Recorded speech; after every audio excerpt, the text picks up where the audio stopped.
defeated tragedy and turned it into triumph. My name is Hadith Smith. Oh, this is my story. Hello, how are you? I'm good. How are you? Great. Glad to have you here today. Glad to be here. So tell me a little bit about yourself. Past or present? Let's start with present and go back. Well, right now, I have my own company. I do preservation work for a bank, which means I take care of all the foreclosed houses for banks, and I'm a little bit into real estate, a little bit into entrepreneurship, but now compared to then, everything is great. So let's talk about then. Oh, then. So I know you've had some tragedy in your life. Yeah, definitely had some tragedy. Let's start at the beginning. Well, I'm going to take you just a half a step before the beginning. Okay. So, Catholic school all my life, single mom, just, really busting her butt to get 6 of us through private school. And, it was just in that situation, my life was set up to be great, in all intent and purposes. So with her doing what she did to get us all through private school and stuff, so after that everything went well, graduated, went to college, and then I guess basically my downfall was just kind of being a follower at that particular point. And something that I'm not now. So like when I talk to my daughter about, being a follower, it's so ironic because, to start my whole career off as a criminal, it was because I was a follower. Like, so you can speak to her from your experiences of being a follower. Yeah, because my life, like I said, it was all set up to be good student, good athlete, single mom, but home was a struggle, but it was still a home. You know what I mean? Everything was just how it was back then. The struggle. So yeah, I was speaking to her, knowing how wrong it can go. If you're a follower. So yeah. So you came from a good upbringing, working mom, Catholic school. That's huge. Yeah. College graduate. No, I went to college. Went to college, and then left school. And started following. So what path did you take? What following did you? Well, back then, and this all happened in the mid to late 80s for me, which everybody likes to call the crack epidemic and stuff like that. So just a lot of guys that I knew ventured off into that business, and being as though I was one of the, they was friends, and I was in that whole situation. They gave me the opportunity to join, and I took it. Okay. So you dropped out of college to pursue a career in drug dealing. You're right. Can I put it that way? No, that's exactly what it was. That's exactly. I didn't know it at that particular point, but you just saw opportunity to make some fast money. Fast money, like they was. School, that's in the long run, but right. I could make some money now to do whatever. My moms were struggling. I had sisters and brothers that I just felt like I felt like I could help. I felt like I was bigger. It was bigger to do that than stay in school and worry about the long run. You're more of an asset that you can make money the here and now, help your mom out, right? Your siblings, opposed to when I graduate and get a job and we're going to struggle until that point. Right. Okay. Right. Yeah. Exactly. So, where did that go wrong? Ironically,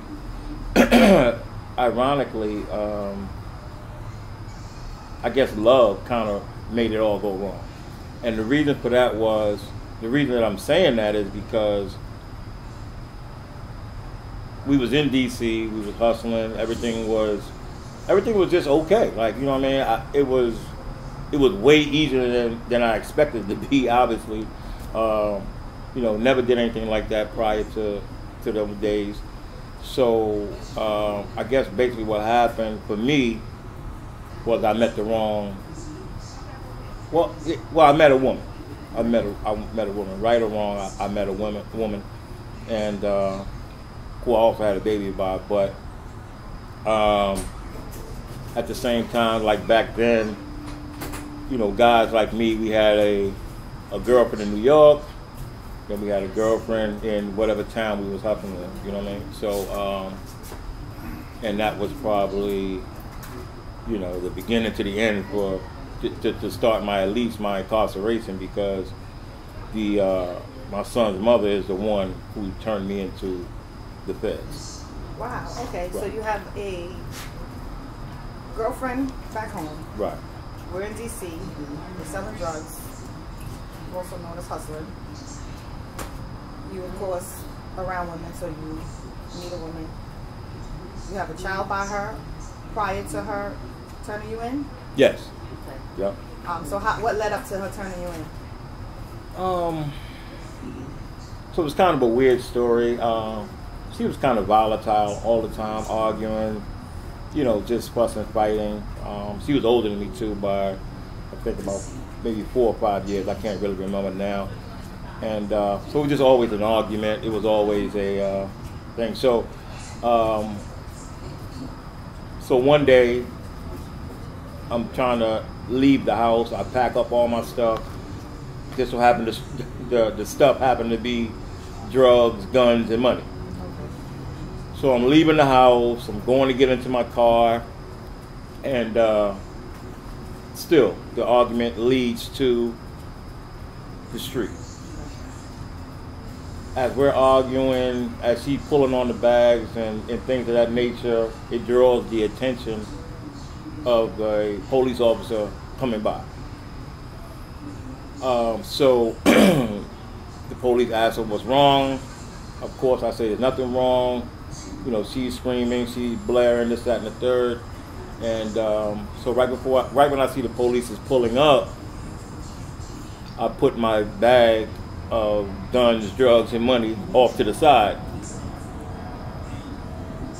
A lady out the window screams, "He threw something in the bushes." So now the cop gets out the car and pursues me. So I run, I get away. I'm assuming everything is okay at this point. I asked her, you know, what transpired after I left. Nothing. They grabbed the bag, they grabbed the stuff. That was it. They don't know my name. I'm assuming they don't know my name. They don't know anything. But the whole time, at that moment, she started cooperating with them to bring me down. Because, again, I kind of missed one of the best points. Because she found out about the other life in New York. Okay. So that's where the whole commotion came from. Okay. So instead of me being able to go to New York and come down there and just, you know, have the best of both worlds at that particular point. You were living a double life. Exactly. You could say, okay. Right, exactly. So she took that double life away from me by turning me over to the Fed. If I can't have you, no one will, basically. Basically, okay. Yeah. Yep, that's what happened. Was it ever a situation where, because you said that they did find the bag of drugs and money and guns, that maybe they were holding her responsible for it? Possibly? You know, I never really got that aspect, because by the time I understood what was really going on to me, I was already locked up. Okay. So I'm not really sure what happened to the drugs, guns, and money at that particular point, but I guess because it wasn't in my possession, they couldn't charge me. I guess it was hearsay because someone else said it. She didn't say it or whatever, and I didn't. So I'm assuming they couldn't charge me, but that started the investigation. So now when you left her and you left the bag of money, drugs, and guns, did you go back to New York? No. Or you just stayed in D.C. but just away from her? I just stayed in D.C. away from her for that moment. Okay. For that moment. And she convinced me that everything was all right. Everything was all right. They don't know this, they don't know that, they don't know this. So being young, I just took her word for it. and just, you know, we basically, you know, just still seeing each other at that point. So how old were you around this time? Around this time, I probably was, I don't know, 20, 21 maybe, something like that. Okay. So now you come back to her. You come back to the home that you shared with her. Right. And what happens?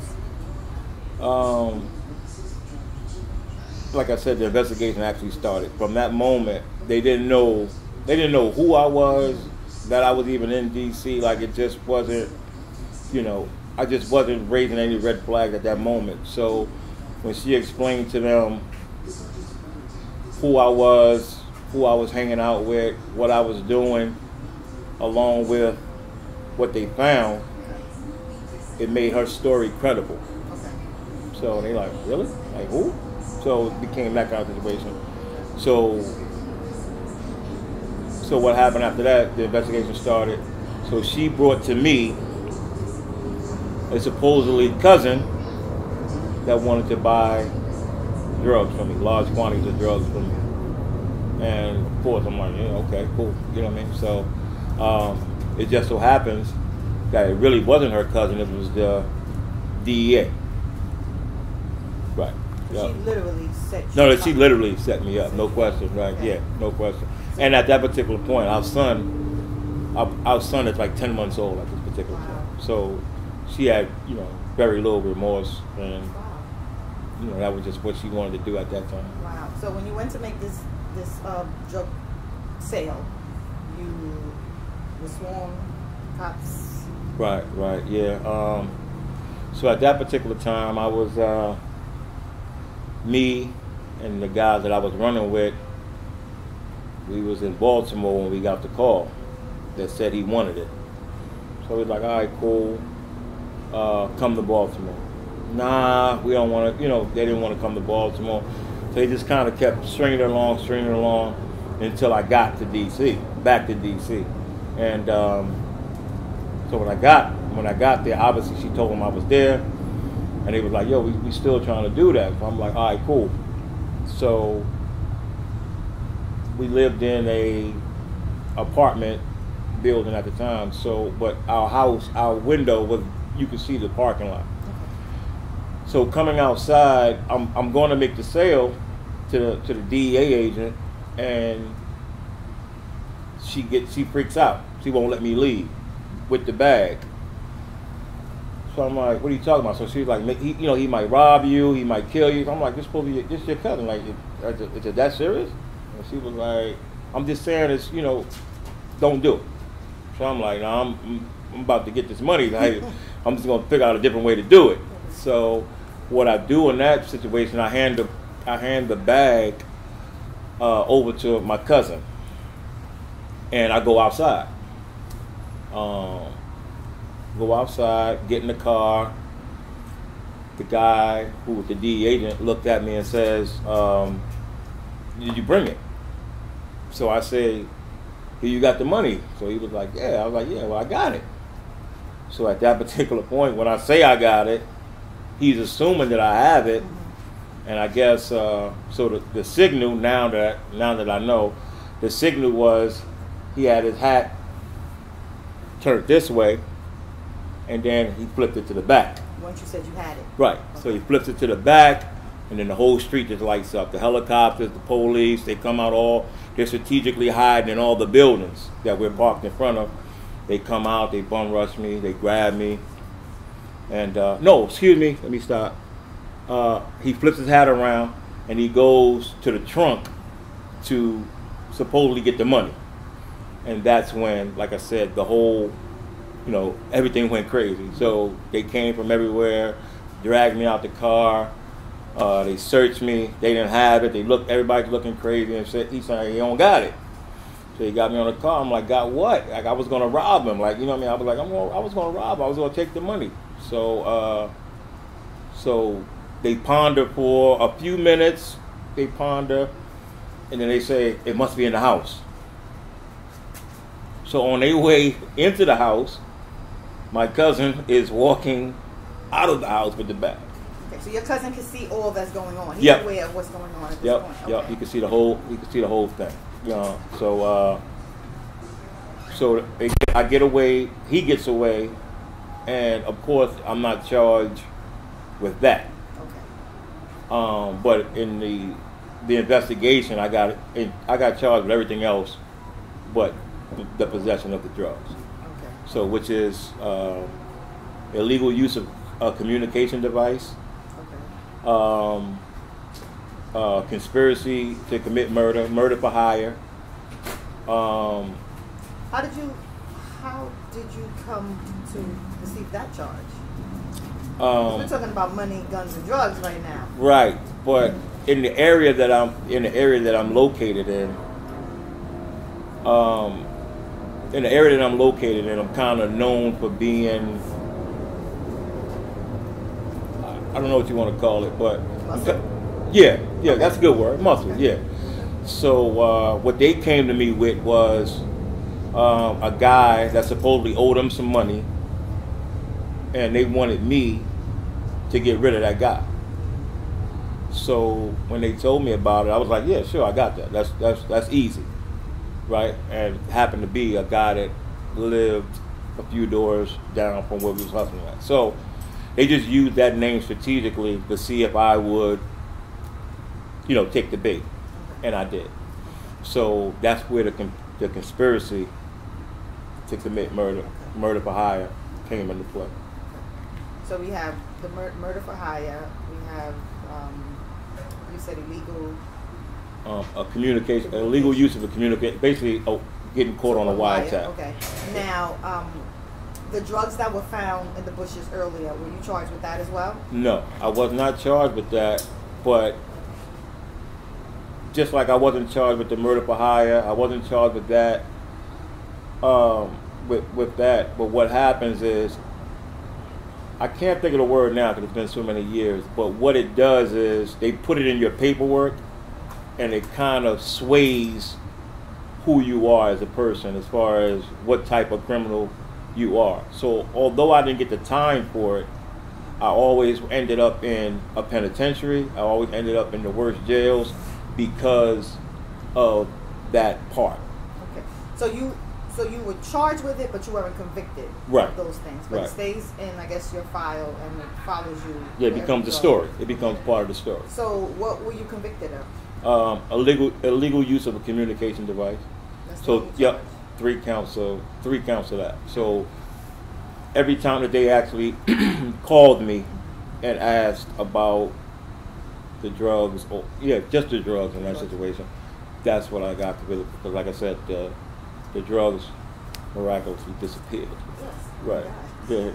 Yeah. So how much time were you facing, and were you given for that charge, for those 3 counts? Well, again, see, back then it was 10 to life.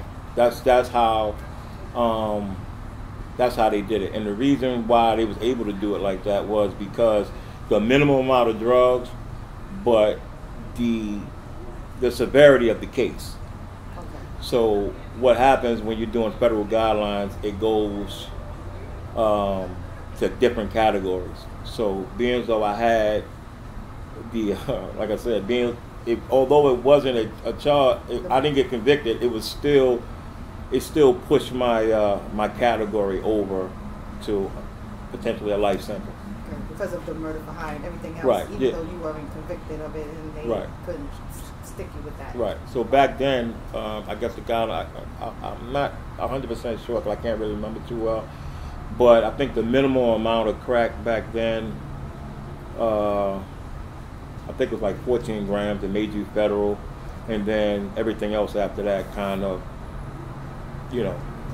makes your sentencing go up from there. So that's where the 10 to life came in. Okay, so this is all, let me just, so everyone watching understands. This is all based on what they were charging you, even though there was no conviction for those charges.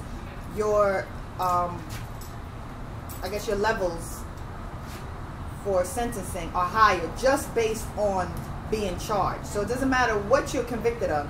It matters what you're charged with. Oh yeah. Okay, so yeah. you're charged with this, but you found not guilty of that. But hey, it's all together. Right. This is the guidelines for your sentencing. Right. Okay, so you were sentenced to 10 to life. No, that's what you were that's the facing. guidelines. That's yeah, the guidelines. that was okay, the guidelines. so what were you actually? So I wound up getting 7 years. Okay. I wound up getting 7 years. Okay, so you're convicted. You're given 7 years. Right. And where are you shipped to? What facility were you? First stop back then was Lewisburg Penitentiary, and that's where they send everybody.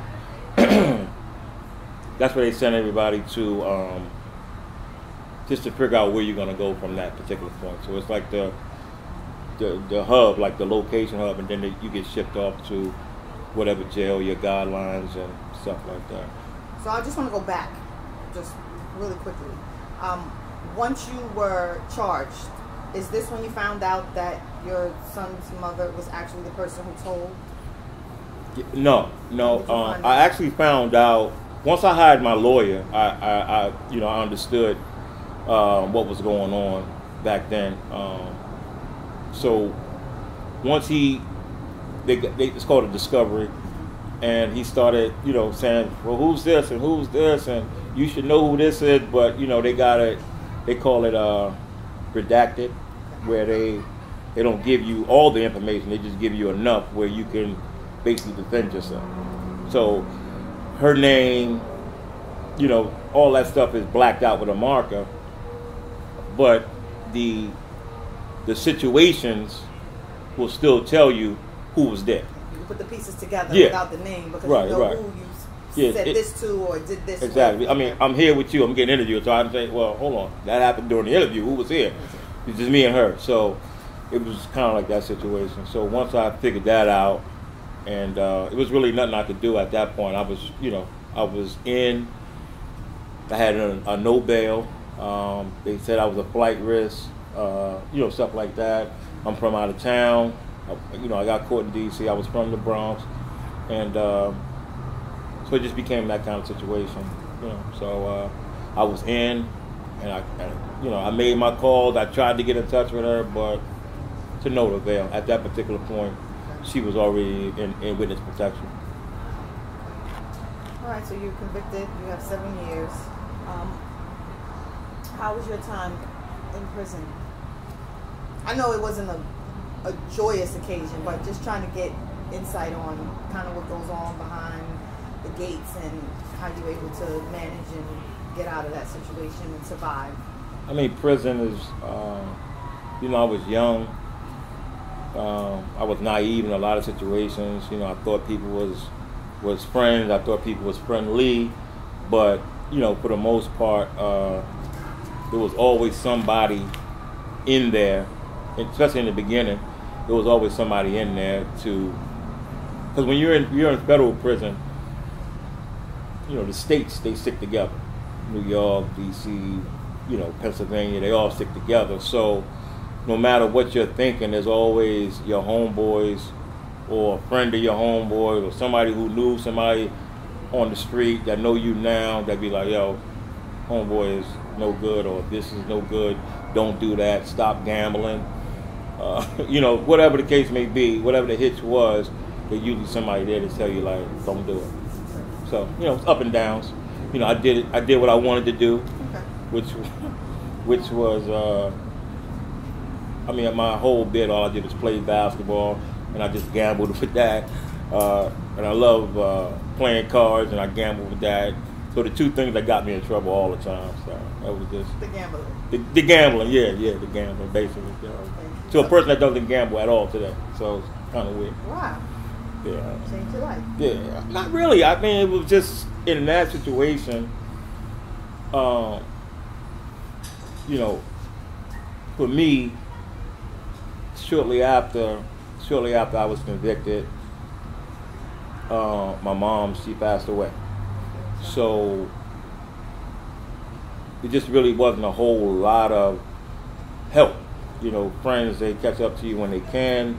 Family catch up to you when you can. But there's a daily regimen that you got to keep up with in while you're in prison. So you got to eat every day, even though they say they give you this, they give you that. So I just did what I had to do to just kind of keep the bid, going. That must have been tough losing your mom. Yeah, no, it was super tough. Like, yeah, super tough. She died of cancer, so it was kind of sudden. She was one of the women that, one of the women that just didn't go to the doctor regularly. So by the time she figured it out, it was kind of late then. I'm sorry for your loss. Thank you. So out of your 7-year conviction, how many years did you serve? Roughly about 5. Yeah. So you were a model inmate. Is that good time, or is just how the sentencing works? Yeah, I can't put model in front of it, but I did a lot. I think you didn't get in trouble, because if you got in trouble, that would have extended your stay. You're right about that. Okay. Yeah, you're right about that. But there was a lot going on. Like, see, the feds for me was kind of like my environment, because back then there was so many programs. There was so much things to do. Okay. So getting a business degree, just anything that I could do with books. That was something that I was already used to doing, going to school, studying, whatever. So when I had that kind of time, that's what I did. So after I got that degree, then I started writing books and just anything to kind of occupy my time. That's commendable. Yeah. So you finished college? Yeah. Well, I finished my associates. Yeah. Okay. Mm-hmm. Okay. So 5 years, you come home. What do we do? Who are you coming home to? Let's start with that, because we left the girlfriend in New York. Right. And we have the son's mother, who we don't have contact with because of the situation, and now we're home. And your mom's passed, so are you alone? Nah. Are you staying in DC? Do you go back to New York? Yeah, no, I came back to New York. My sister took over my mom's apartment, our old apartment, so that was still there, along with my other siblings. So I just came back home with my brothers and sisters and just started figuring it out from there. Okay. So let's talk about your triumph. So we talked about your tragedy. Let's talk about the triumph. Well, I mean, the triumph is pretty easy, and it's kind of like an open story right now, because it's still going on. You know what I mean? So, two significant things that happened was getting reunited with my son. So, again, like I told you, witness protection, the whole nine. So I had to go through so much red tape to be able to first talk to him on the phone, second, have supervised visits. So it was tough. So just being able to, get reacquainted with my son, who, after all those years of not seeing him, was just kind of like in a different space. You know what I mean? So being able to get in contact with him and get in touch with him, and it was a long time after, though. So he's grown. He's grown at that point. How old is he at this point? He's probably about maybe 16, 17. So he's. So was there any resentment? Oh man, huge, because he only knows his mother's side of the story. So it's so ironic. Like he doesn't even understand that he's in witness protection. Like he don't even understand that, because he was 10 months old. So he don't understand where he's at. So he doesn't even understand it. So it took him so long to even understand. My last name is Smith. You know what I mean? Your last name is what your last name is. Your mother's last name is something else. Where did that name come from? Like, you know what I'm saying? Like, where did the name come from? So it took him so long to really even like unwrap that situation, to say, oh snap, like this is what really going on. Like I try to, my first thing I told him when he blew up at me was, Like, don't be mad at me, bro. I didn't leave you. I got kidnapped. You know what I'm saying? Somebody took me away from you. Your moms took me away from you. Like, I had to go and get the paperwork. I had to go and do everything, like, to show him, like, this is what happened. Like, I don't care what they told you. Like, this is what happened. So after breaking through that walls, which I thank God that I did. So me and him have a relationship now to this day. So it ain't as best as it can be, but it's still good. It's real good. Yeah. So and then I have my daughter, who don't know anything about that side of me. You know what I mean? All she knows is kind of like what you're saying, like the triumph side. So she appreciates her dad. My son appreciates his dad, and so now I'm just, I'm working hard. I'm plugging away. Just trying to do whatever I can do, business-wise. Being the best dad I can be, coaching basketball. Just being, I don't know, I guess, the person that my mom's always, kind of wanted me to be. Raised you to be. Right. So tell me a little bit more about your coaching, because I know your daughter plays ball. Yeah, she plays. So I've been coaching her for the past 6 years, and so this is the first year that I'm not coaching her, because she's not playing on my team anymore. She's playing on a different team. So I'm kind of like on the sideline watching, which is tough. You know what I mean? After coaching her for so long, but she gets it. So now you said she's playing for another team. So does your team play her team at any point? No, different age groups. Okay. Different age so what groups. age do you coach now? So right now I would coach. They go by the years they graduate. So right now I was coaching the 2022s. Okay. Which is the year. That's the year my daughter would be graduating out of high school. So now she plays with the 2021s, which is the year above her. So I can't be in two places at once.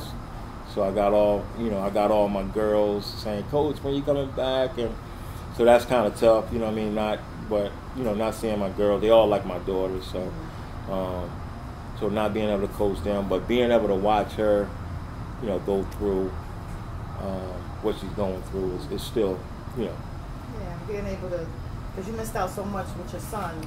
Man, to start over, you wouldn't believe it. You wouldn't believe it, man. When me and her mom,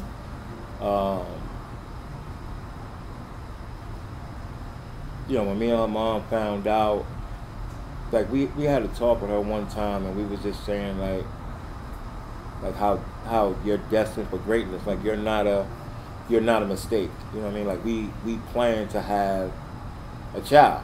You know what I mean? And you're her. You know what I mean? So we kind of instill that in her. Like, listen, man, you got the world in front of you. Let's get it done. Like, with no excuses, let's get it done. Whatever you want to do. She has her own clothing line. She has her own nonprofit. Still an honor roll student. Still a good basketball player. So, this is what it is right now. So all in all, through all your tragedy and triumph, great dad. Thank you. I get that. Great dad, loving dad, family man, and you've succeeded. Your journey is still in its process. Yep, it's still in the process, but again, and I like to think about it when I talk to certain different people, and I'm like, damn, I wasted so much time hustling and doing whatever it is I felt like doing, and I wasted so much time with that. But I look at it in a different situation. Like all the guys that I grew up with, all the guys that I played basketball with, all the guys I went to school with, they all retiring right now. Cops, sanitation, school teachers, they all retiring. You know what I mean? So now they running around on cruise ships and island hopping. Living a life. Yeah, they living a life, but I lived that life before, you know what I mean? Yeah, I lived it already. So now I'm just digging in deep and just, you know, I always tell my daughter I'm closer to dying than I am living. I'm 50 years old. I be like, look, I'm closer to dying than living. So I gotta do this. I gotta work. I gotta get that nest egg together. I gotta make some tough choices. You know what I mean? So she be like, Dad, like you work too hard and this, that. But I'm like, I played so hard, but prior to that, right? I played so hard prior to that. So, you know, this is how God had it planned out, and this is what it is. And then you got so many people that did it differently, and they still in the same place I am. I still own my own home. I still own my own business. I own my own car. Like, I mean, this is what it all.